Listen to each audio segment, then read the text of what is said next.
Cleo. I am a multi-craft stay-at-home mom. I am creative every chance I get when I'm not chasing my toddler. I love to spin yarn, knit with that yarn, sew garments and quilts, and sometimes I paint, sometimes I teach sewing, but I'm always creative in some way. I don't always get to make it to sit-in knits or spinning get-togethers, so I kind of thought maybe I'd bring it to me virtually. I also am very productive, I guess. I'm just making a lot of stuff, and lots of times it's a long process. So I was posting on Instagram and I just kind of felt like the still photos weren't really doing it justice, you know, when you clean a fleece and then you spin that fleece into yarn and then you knit a sweater. It's kind of a long process, and I love watching those videos, so I thought maybe I'd share my own process with other people, maybe inspire, maybe just to be background noise for when you're being crafty, because that's how I use knitting vlogs and process videos and stuff. So here's a little bit of that. Okay, first off, what I'm wearing, my recently finished objects. I have the Korshavn Cardigan. I have a dress toile. It was just a test for some real fabric I'm gonna make the dress out of, and some socks. So here's some close-ups. Here's the cardigan. I love it. It was hand spun. And then here's my dress. This is the Lucca dress by Schultz Apparel. It's an independent designer. I found them on Instagram. I added pockets. And I really like this pattern. It's got some faux shearing on the back, so it's very comfortable. I wore this recently all day long. I spun for about 6 hours straight at my local fiber fair, and it was great. I used all scraps from my stash. This is a tablecloth from my friend. And yeah, I really love this pattern. I'm excited to make it in my real fabric. And here are my socks. So I'll get into all of these off camera so that you can really see, except for the dress, because you came here for the knits, right? So I'm gonna do some close-ups of the knits.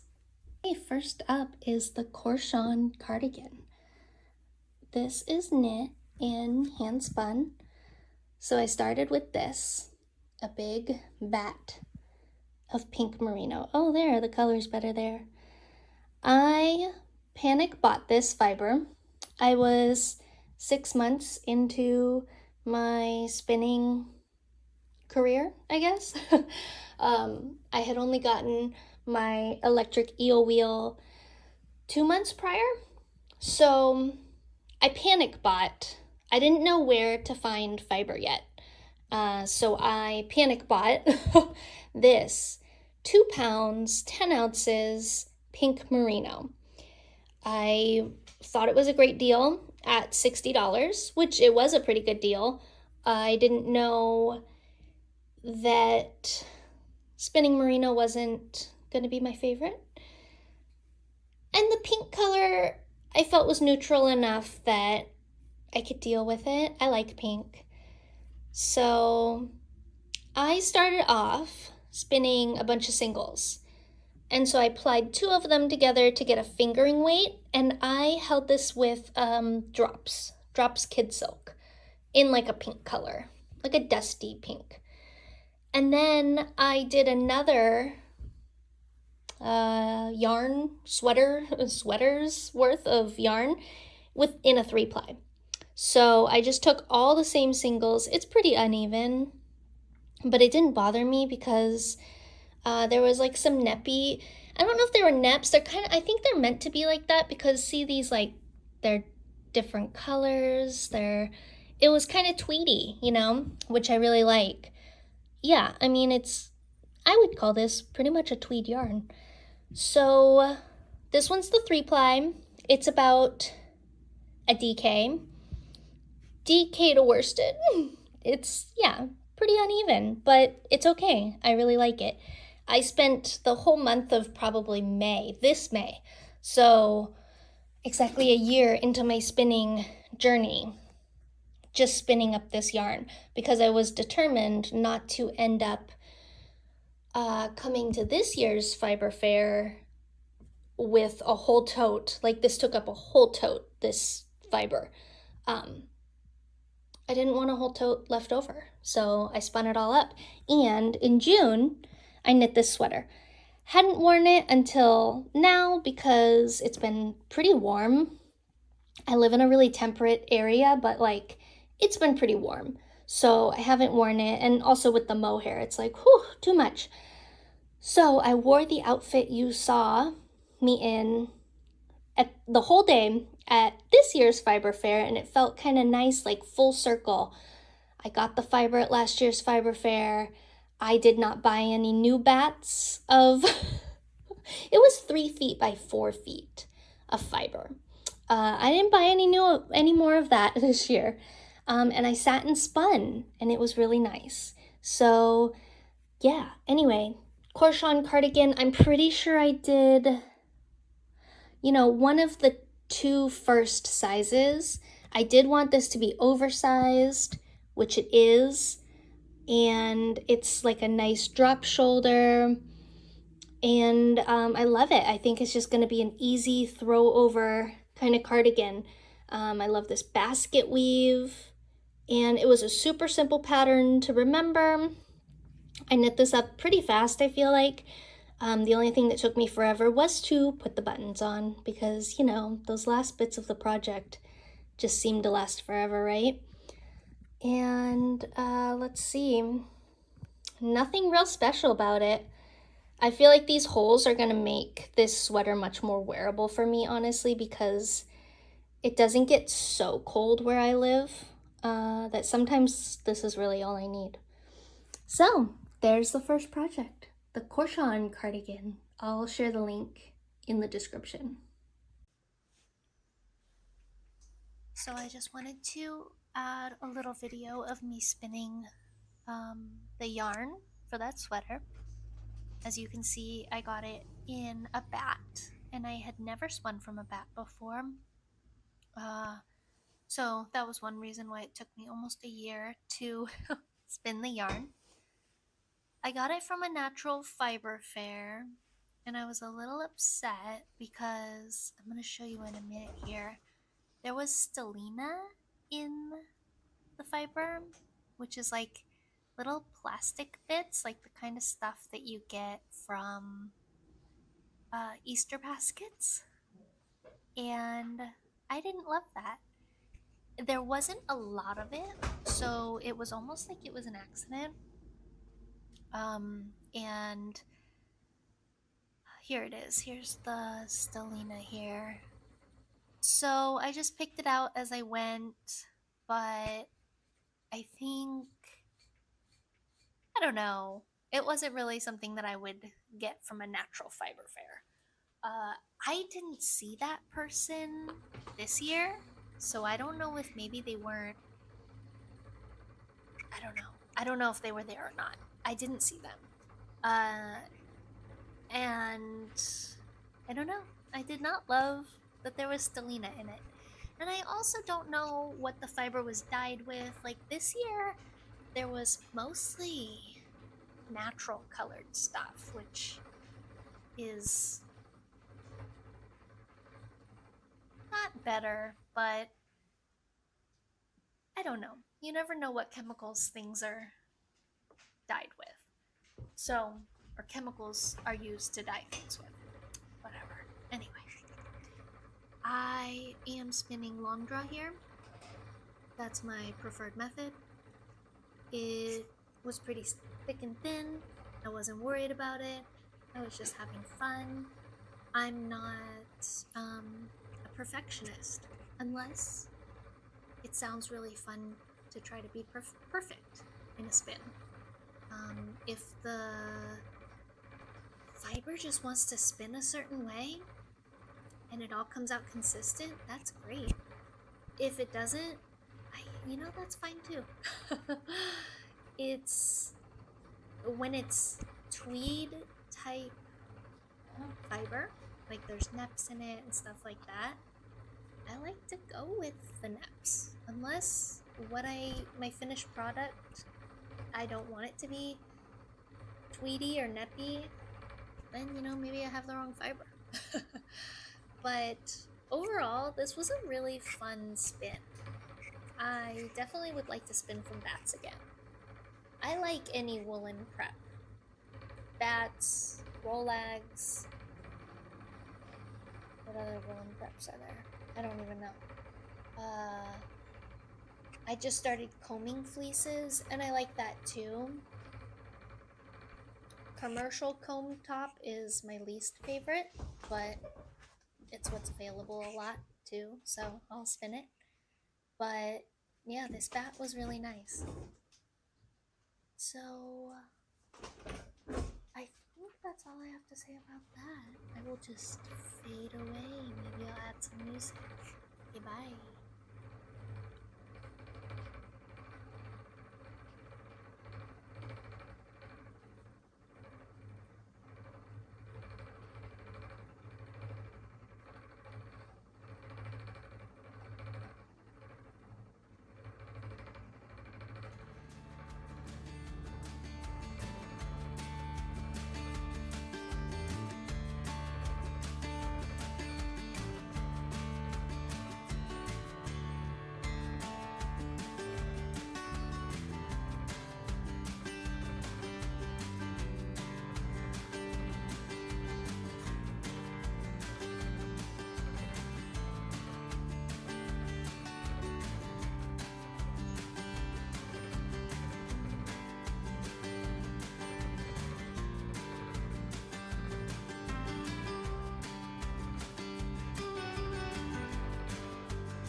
Okay, these are my socks.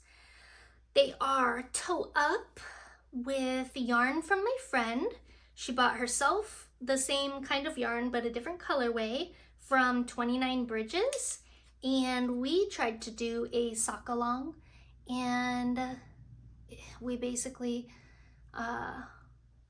just waffled on our pattern choices for about a year, and then about a year later, we ended up both finishing our socks, and we live far away from each other, but we met up for a weekend. Our families rented a little beach house together, and we got to knit these on the beach together. So it was really nice. It was like it came full circle. So anyway, I finally decided on these socks, but funny story, I actually made this pattern up because I was doing this hourglass pattern in another project, and I was like, oh, I want socks like that. So I did the pattern, I did purl 2, knit 3, purl 2, because that just seemed like it would make sense, you know? And then I was going through my knitting books, and this book from 2009, I looked through it. Here are the socks. So this is what the sock is. You can find this on Ravelry still. And it's just, wow, I thought I was being clever and making up a whole new pattern, but the pattern was already there. The only difference is this is a fleegle heel, which I love. That's my new favorite thing. So toe up, fleegle heel, and I made them shorty socks because I don't have many shorty socks, and I actually like them. So do you all have a preference? Toe up socks, cuff down? What kind of heel do you like? I want to know. The only problem I have with toe up socks is the bind off. Like, this is a tubular bind off, and it's still not stretchy enough. I can totally get it on and off, but not easily. And my cuff down socks, I always cast those on with a German twisted cast on, and that is always stretchy enough, and it's perfect. So I don't know. Is there a better bind off? Do any of you know? I've tried the Jenny's surprisingly stretchy bind off, and I've done the Jenny's, or maybe it's the Sheena's modified stretchy, where it's like you only yarn over in front of some of the stitches, and I just didn't love the way it looked. Maybe I did it wrong. Maybe I'll try it again. Well, I have another pair of socks to try it again on. But yeah, that's my only problem. Like, just, I want a good bind off. I mean, it's okay. It's just, and I like the way it looks. Sitting there, looks pretty good. Anyway, all right, those are my socks. Next work in progress. This is the yarn that I spun for the Korshavn Cardigan, but just the 3-ply, and I dyed it with madder. And this is that. I'm doing just a raglan, color work, and it's my Halloween sweater. I'm basing this off of the Staffen sweater by Rebecca Clow, as far as the shaping and the sizing, and I did my own charts. They're ridiculous. They're not professional at all. My toddler saw these and he said, bug. So I guess I got bug down. Started off tickish. It was really hard to make a, you know, between the what's that called? The thorax or the butt and the head, because of all these legs coming out. So I'm gonna do this. We'll see how that works. But here's my little spider web section. I kind of wish I would have done some little bits in between here to make it more like multiple webs, but I had done something like that before and it was just too busy. So, you know, it's a very abstract representation of some spider webs. But this sweater I was inspired to do because every year at this time, the pumpkin spiders, I think they're also called orb weavers, they're just crazy. They're just everywhere. And I was never a spider person. And I just really like these spiders. I think they're adorable. Every time I see them, you know, I know it's that time of year again, and they make me all cozy. even walking through their webs, because they always make their webs right in front of, you know, doorways, walkways, the porch, anywhere where you're gonna walk, they make a web, and they do it so fast. Even when I walk through the web, I'm just kind of like, I apologize to the poor spider. So anyway, this is my ode to the spider. I'm hoping this will be kind of an oversized, you know, cozy pullover I could wear with tights. Yeah, so that's this year's Halloweenish sweater. And all hand spun. This is some free yarn, or free fleece I got from a local farmer. I don't know if you can see how bouncy this is. It's just a meat sheep, and they had free fleeces. The sheep have little black heads, so it makes this really cute melange kind of yarn because there's little black bits of fiber in there, and it's just the bounciest, and I love it. And I have a couple fleeces left to wash of that. And then this one I think is Zwartblos that I got for Tour de Fleece, and I spun that. And yeah, 100. Oh, and then I'm holding the white with the mohair because I did multiple color work bands. This is like my 4th time doing this because it just came out too. I mean, this is, look, it's very thick and thin. I processed this fiber first with hand cards.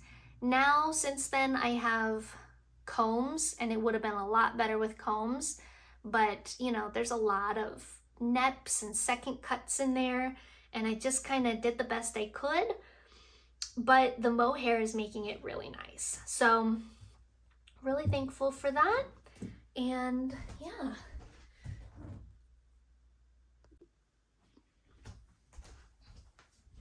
All right, sock work in progress. These are knit with alpaca socks from Lang. They are so fuzzy, so soft. The yarn is just a dream.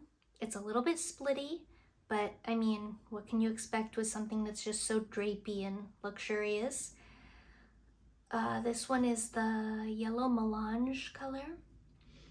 That same friend that we just finished our other sock along, as soon as we finished, we bought socks for another sock along. These are also toe up.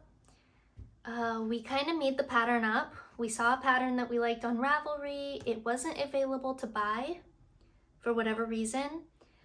So we found the stitch on knittingstitches.org. It's called the dandelion stitch.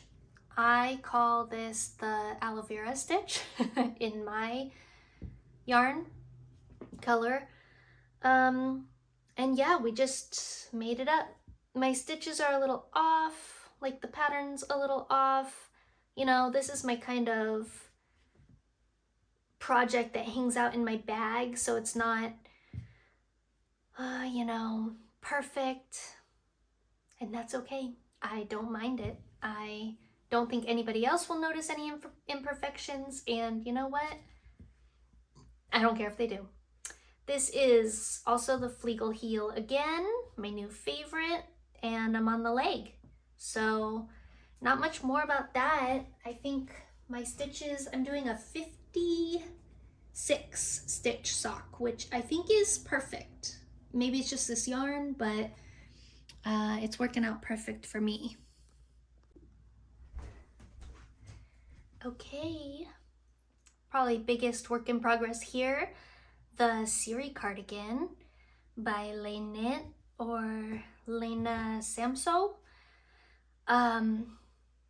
It is knit in Knitting for Olive, merino, and mohair in the color claret and Bordeaux. I had originally ordered it in both Bordeaux, but they had an inventory issue and they sent me claret instead. They let me know, and I'm actually so thankful that they did, because I think it lends itself to just this beautiful depth of color that I would not have gotten with the Bordeaux. And I was kind of wanting to pair the Bordeaux with another color, but I was kind of afraid. So yeah, we were buying yarn, my friend and I.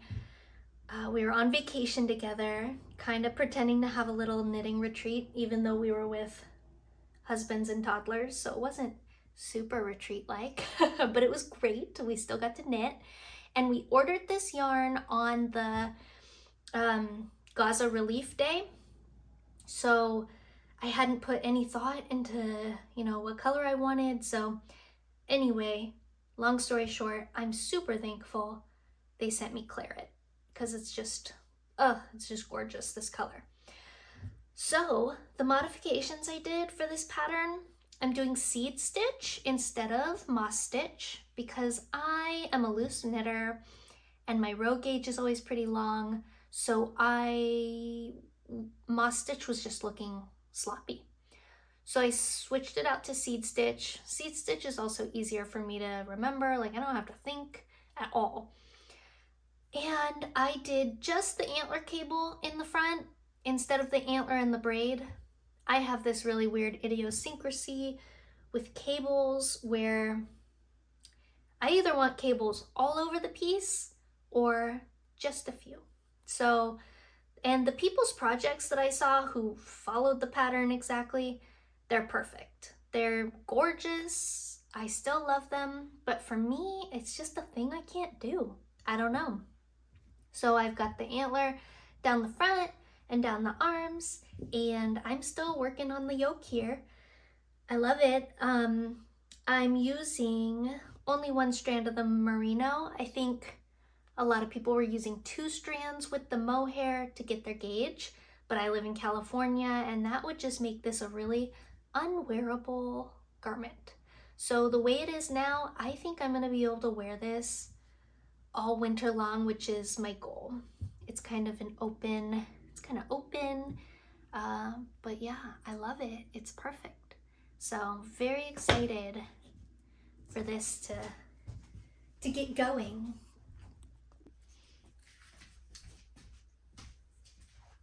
Okay, here's some finished yarn. This is a Malabrigo Nube braid, and this is what it looks like in the braid form. It's in the colorway Corteza, and it's a chain ply, 3-ply, DK to worsted weight, and woolen spun, because I pretty much do long draw all the time. It's super squishy and stretchy. It's very bouncy. And I'm hoping to make a Harlow hat, maybe, for my husband with like a bright aqua as the contrast color. I think that'd be really fun. It would be like the river, you know, with like river rocks and beautiful blue. These get a really bad rap for being hard to spin, and they are. I have kind of a sentimental feeling about them because they're super accessible to me. They're at my local yarn shop. I can just walk down and get it. And it was actually the first fiber that I spun on my electric eel wheel. And it was tough, but now I feel like I have a good grasp on it. I pretty much just steam it really well and then pre-draft a little bit and just kind of go slow. I really like it. I love the colors. I love how this is like grays and a little bit of browns, but like pink or almost lavender on top. It's very beautiful. What else to say about it? I felt like I had something else to say. Oh, I've also processed these in other ways. Like I recently took one apart and completely reprocessed it. So I hand carded it and blended it with some mohair for a sock blend. I'll actually share that in another video because that's a recently finished object also, those socks. But you can do a lot with these. I'm gonna do a different thing soon with another braid. I have 2 of these left and I'm kind of hoarding them. I don't know what I want to do with them, but I think it'd be a great like mosaic cardigan or something with just a neutral, or not a neutral, maybe a hot pink or lavender or something. Anyway, this is a sock yarn that I just finished. It's been bouncing around my room, so it's a little bit fuzzy. And I did it long draw again, which I like to do sock yarn. I don't like to do short forward, but it is good. It makes a nice sturdy sock yarn, but I am really not worried about wearing through my socks or my yarn falling apart. It's got a nice twist on it, so I think it'll be sturdy. It's from Napa Valley Fibers. It is their rosewood red socks, and I think it's a Shetland. I know it's not merino. Well, I'm pretty sure it's not merino. I don't think it's merino. And it's got a bio nylon in it. And I did it on my eel wheel, just real fast one night while watching Wednesday. And I did one long single, and I chain plied it. So I'm happy about this. It's probably a fingering to sport weight. Like it's probably sport weight in some areas and fingering in others, but I'm not too worried about it being perfect or not. All right, well, that's all I have for you this time. If you don't want to miss what I do next, maybe you could subscribe, but you definitely don't have to. I don't know how regularly I'm going to do these. I want to try to do it pretty regularly, but like I said, I have a toddler and he's currently in daycare for just a couple hours a day, couple days a week. So who knows what my life has in store. But if you want to see this dress in its intended fabric finished, I'm going to have that next time. I'm going to have another sweater that's finished next time. And who knows what else, because I don't know when next time's going to be. But in the meantime, happy crafting. I'm glad you're here. I'm glad you made it to the end. And I hope to see you again. Okay, bye.